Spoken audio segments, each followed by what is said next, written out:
J'aime toujours susciter la curiosité en chaque personne lorsque vous voyez des belles réalisations dans la vie de quelqu'un d'autre. Deux attitudes. Il y en a lorsque quelqu'un réussit dans la vie, tout de suite, il faut taxer la personne de sorcier. Il faut se dire c'est sûrement la magie et s'en débarrasser. C'est une attitude qu'ont beaucoup de gens. Mais une autre attitude, c'est de vouloir comprendre le phénomène de la réussite. C'est être curieux. Ce que j'appelle être curieux de la réussite de l'autre. Pourquoi est-ce que la curiosité doit venir de toi? C'est parce que dans la majorité des cas, les personnes qui réussissent, les personnes qui trouvent des solutions ne sont pas très faciles au partage. Généralement, l'être humain est comme ça. C'est là qu'il s'apparente un peu à l'animal.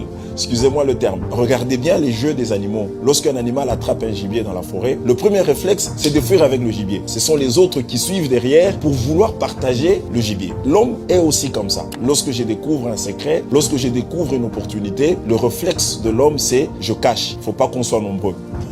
Je me rappelle d'ailleurs, quelqu'un me disait toujours, j'ai trouvé un endroit, j'ai trouvé un poste où je veux postuler, mais j'ai peur de montrer aux autres où je postulais parce que on sera nombreux. Ouais, ce réflexe-là, beaucoup l'ont. C'est comme ça que c'est à toi de développer cette curiosité. C'est à toi d'aller vers cette réussite et de comprendre, mais qu'est-ce qui fait que mon ami est en train d'avancer dans son domaine? Qu'est-ce qui fait qu'il a eu plutôt le travail? Qu'est-ce qui fait que son business avance? Donc, la curiosité, c'est une niaque. C'est quelque chose qui doit venir de toi, qui doit te pousser d'abord, toi, à aller vers la personne qui a réussi parce que, j'insiste, la majorité des personnes qui font des bonnes choses, qui réussissent, ne sont pas disposé à partager. Ça, c'est le premier élément. Mais l'autre élément qui est très capital, il faut tuer en toi chaque sentiment qui te pousse à croire que si l'autre a réussi, ça veut dire que moi, je ne vais pas réussir. Non, attention. D'une réussite, on peut en avoir d'autres. D'une réussite, on peut en tisser d'autres. C'est pour cela que la curiosité de la réussite des autres est un élément fondamental. Et donc, je t'invite dans cette lettre à avoir cette curiosité positive.